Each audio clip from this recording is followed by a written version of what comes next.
Hi everyone, I'm Lynette and this is Charmed Grammy Crochet. That's my channel. I am the host, if you will.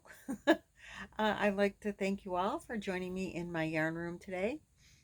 Um, I'd like to thank all of my current subscribers for returning. Anybody new, hey, glad to have you. Um, I do have a Facebook group page. It's not very active. I'd like it to be more active, so if you'd like to sign up, that'd be great. It's Charm Grammy Crochet group. I think it'll be linked. Um, so come join us. I don't have a great deal of stuff that I can talk about, and there's things I've made that I can't talk about because it's Christmas, and some people might watch this channel that are getting stuff that I can't show. I know that happens at this time of year. So, but I can show you. Well, first, I have something very important to talk about. We all know and love Sharon from Sharon's Crochet Corner. I want to make sure I say it right. I wrote it down. um, and if you haven't heard, Sharon is a yarny sister that's in need. Her wheelchair is needing to be replaced, and she lives in that wheelchair. Uh, and it's very expensive to replace. So she has a GoFundMe page, and I will link her channel below in the description box if you want to participate um, in her GoFundMe. Also, Trisha Momma Swift is hosting a fundraising giveaway. There are, I believe, six of us. There are six prizes available. Six of us are donating prizes. I think that was the count as of, I got something in my eye, so I apologize. Um, I think that was the count on her live today. I will link that also. She is doing it through PayPal. You buy a ticket for $5, 5 tickets for $20. She has an anonymous donator that will match whatever funds she raises. The grand prize that she is giving away for this donation is a lapghan that she made, or Afghan that she made. I think it's the brick wall one, which is so frigging cool if you haven't seen it. Um, anyway, I will link her latest video um, where several other people have offered to uh, have a donation. And so there'll be a prize for each donation. So you can win multiple prizes. I will be donating a spot package. The wash rag, the scrubby. Well, actually, I made another set. Um, and I thought I would give this one to my daughter, but I'm not 100% sure that I will. Uh, it's because she's really into the patriotic theme stuff. So the spa set includes the back scrubber, a wash rag, and a dish and a face cloth. These were the ones I made these with Amanda in mind. And then there will be a bath bomb, and there will be, one of those face mask things. Like, if you're familiar with my channel, you've heard me talk about them before. Um, maybe I'm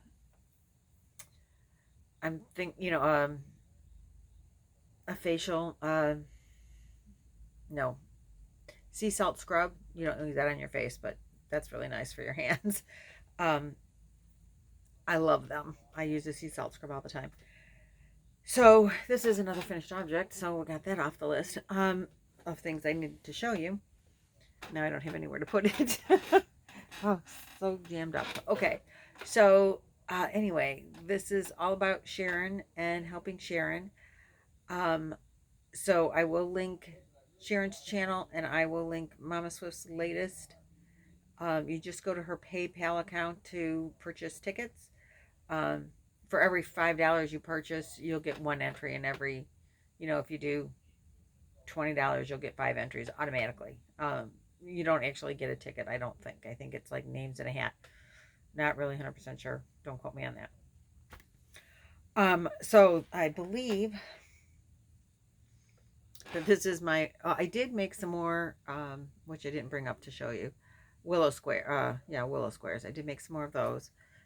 So some of those, and that are my only finished object, but I have one acquisition.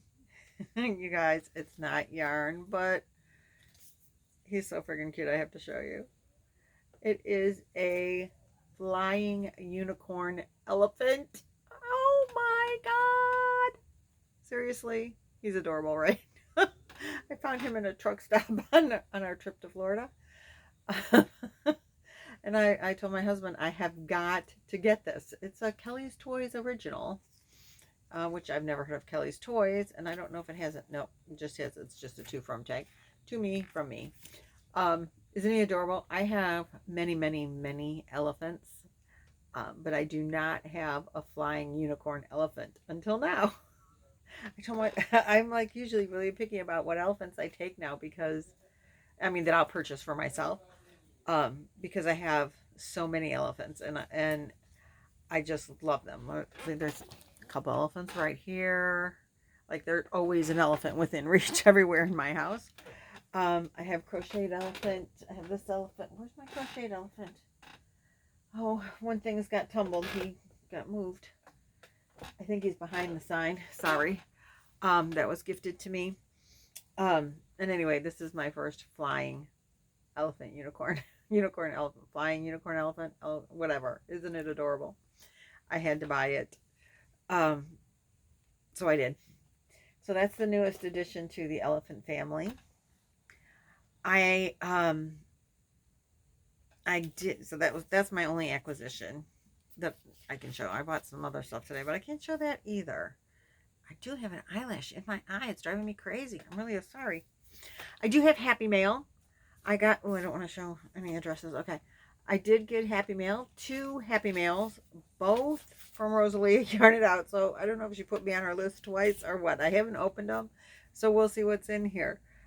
This one has a real cute little elf on the back. A gnome on the back. Isn't it adorable? So let's see what this is. Like I said, I opened them, but I haven't looked inside, so I don't really know what's going on. Okay. It is, I keep all the envelopes so I can mail out my own cards. It does look, it's a camper. Santa in a camper. Who knows me? Rosalie does. Rosalie from Yarn It Out. It says, Happy Holidays. Wishing you seasons of gladness, a season of cheer, and to top it all off, a wonderful year. Yay! And that's from Rosalie. That's my first Christmas card. Rosalie, it's not even Thanksgiving. Boy, are you on the ball. Then the second one she sent me has a little gingerbread house on the back. And oh, look how cute. Rosalie, I think you got me in your shopping list 2 times. Thinking of you at Christmas and wishing you all the sweetest joys of the season. All right, Ro. Very awesome. I love them both. And I take, when I get enough Christmas cards, I hang them up in the living room around the archway. The most I ever had, I have 2 big archways. It's the old house, so between the rooms, it gives you a big archway with big, it's like 6-inch wood framed archways. And so I hang Christmas cards. And Christmas card season isn't as big as what it used to be, I have to say. At one point, I had Christmas cards that would all the inside of both archways and facing the living room, and then I put them on the outside facing the rooms opposite the living room because I ran out of room. Sometimes now I don't even get enough to go around one archway in the living room. So I love getting them and I love putting them up. So thank you so much, Rosalie. I don't care that you gave me 2. That's the start to my collection. I appreciate it. Thank you. I do have 2 things to share that I worked on that were finished, but then I like refinished. Oh, wait, just 1 second. Let me get the head. Hold on. Just look at the yarn for a second. I'll be right back. Okay, I'm back. I forgot to get the head. It's a little big for her. Yeah, it's a little big. But remember I made the scarf out of that yarn that I got for like $3 for this whole big, huge, wonderful skein of yarn of, I think it's some kind of luxe or chenille maybe. I don't know. It's really, really soft. So I made this scarf. And it was just, I think I just did half double crochets the whole thing. That's one of my very favorite stitches. And then I had more yarn, and so I made this hat. And I had said I was going to put a pom-pom on. It's like puffy at the top. I don't know why. I don't know why it's puffy at the top, but it is a little puffy at the top. Anyway, I put the pom-pom on, and it doesn't look so cute on her. It looks cuter on me. And I keep having this problem with this yarn. I've woven in the ends, and this end just refuses to stay woven in. But, so there, now you can see. I think it fits me better than it fits the head. It is a little loose, but I don't care. I like it, and I love the scarf that goes with it because it's so soft. So now my husband says I should put some fur on the scarf. What do you guys think? Fur the scarf or not? He said for a matching set it should have fur. I don't know. But it's very nice and warm and cuddly. So anyway, I had promised that I would show you the pom-pom. And that's what it looks like. So that's an update on that I finally finished. I finally just sat down and took the 5 minutes to... The hardest part was finding where I put the pom-poms. That's the God's honest truth. I knew I had pom-poms, and I put them somewhere in here. And with the crashing and the redoing and the crashing again, I kind of don't remember where everything is anymore. It's like it was here, and then it wasn't. And I also had promised, remember Rudolph and Clarice? Clarice finally got her eyelashes. Oh, they do show up. So what I did, I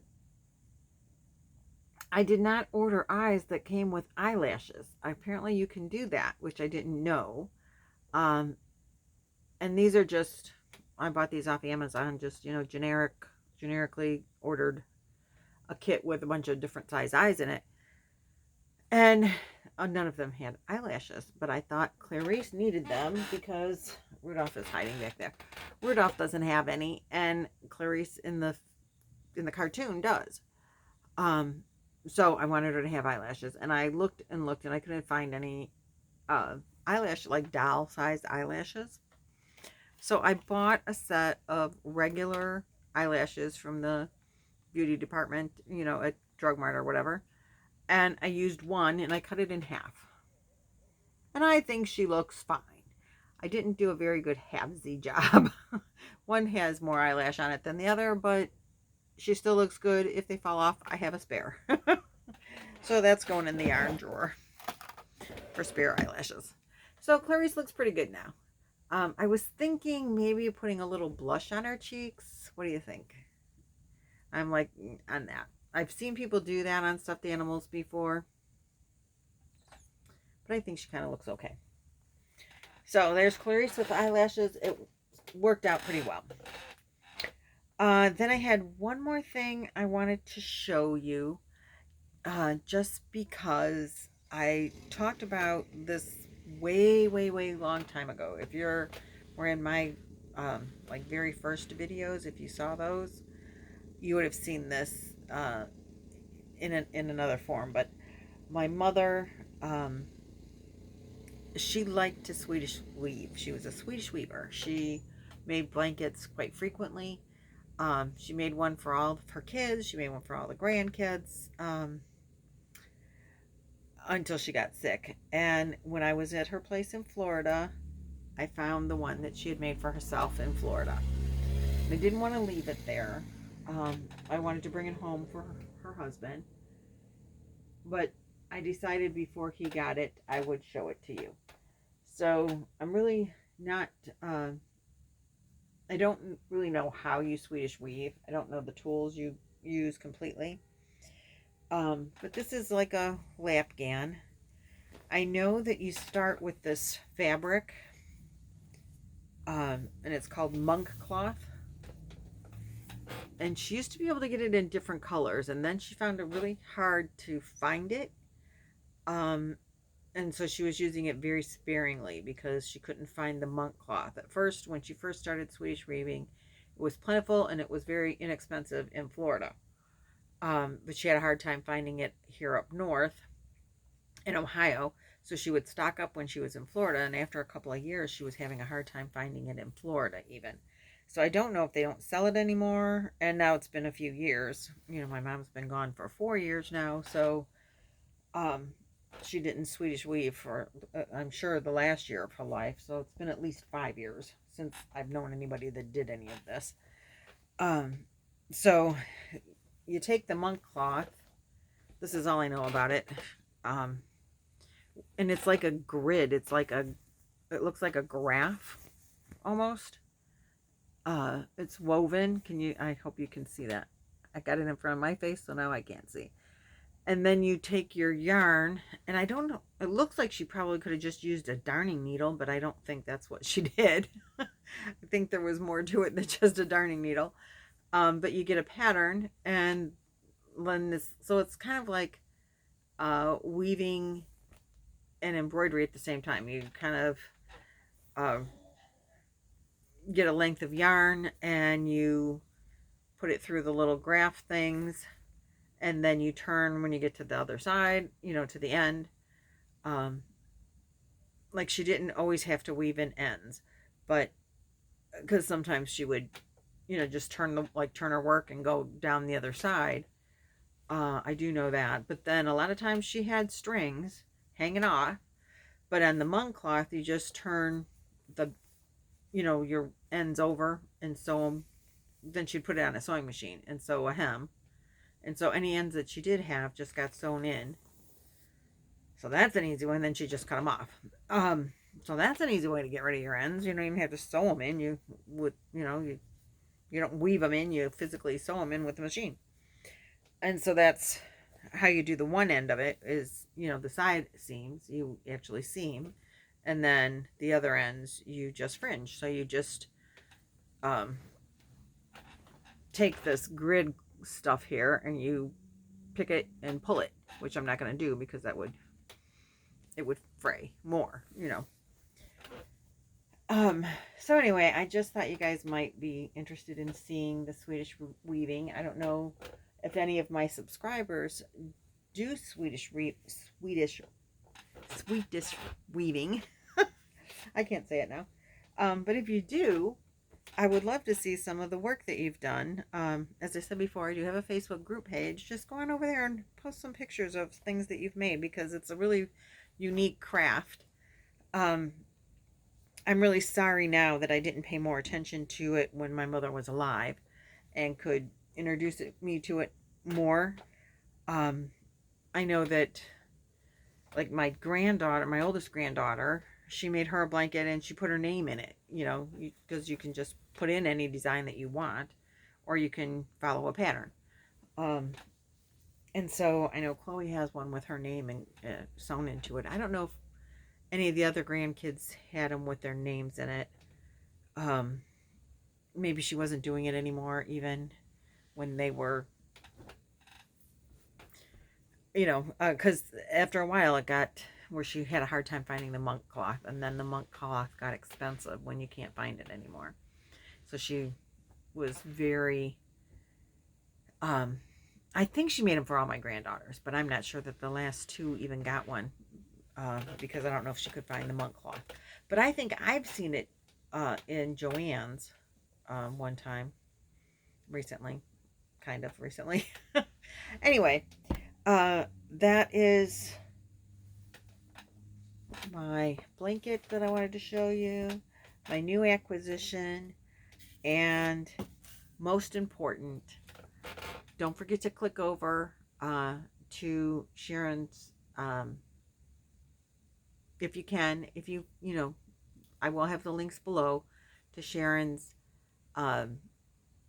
channel for her GoFundMe, so you can go to her GoFundMe and meet her if you haven't met her, and for Trisha's giveaway. Momma Swift's giveaway. I will have both of those linked below. And that's all I've got to show you today. I'm sorry I don't have more crochet stuff. But it is what it is. So, oh, here on a totally non-yarny note, my damn dog hurt herself again. I had her to the vet today, to not her regular vet, because the vets, they're hard to get to see a vet too. Not just a human doctor. It's hard to see a non-human doctor. But while we were on vacation, she jumped off of Amanda's bed, which is a tall bed, and she got her foot stuck in a blanket, in a crocheted blanket that I made Amanda.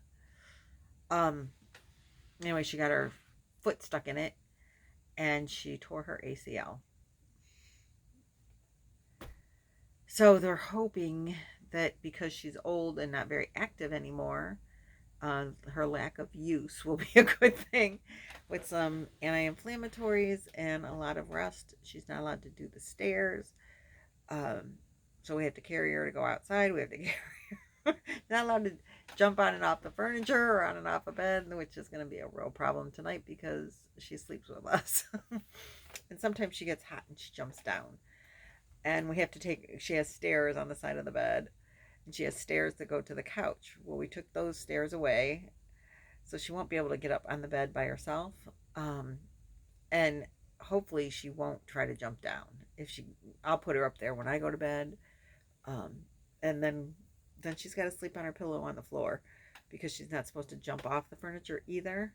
Because she's now favoring, that was her back leg that got stuck in the blanket, and she tore her ACL on her back leg. But when she's sitting, she won't put weight on her front foot either. So I don't know if favoring her leg for a week now, because that happened like the first day we were gone, and my daughter didn't want to tell us that the dog hurt herself, because she's old and she limps sometimes anyways. She's got arthritis, so they didn't think it was really anything too bad. And I'm here and I'm down there and she's up here, so what are you gonna do? But anyhow, when she started favoring her, we picked her up yesterday, and I thought maybe she was favoring her front foot a little bit too. But today she blatantly, she's sitting and holding her foot up. She's sitting only on one side because she doesn't want to put weight on the bad leg in the back. And then she's holding up her front foot, and I'm like, what are you doing? You're only, you're trying to support yourself on two legs. Lay down. But why, and then she's walking a little, light on that foot as well, which is hard when she's not walking on the back foot at all. I'm like, oh, good golly, Miss Molly. So the good news is they think because she's old and lazy, it's not even that she's lazy.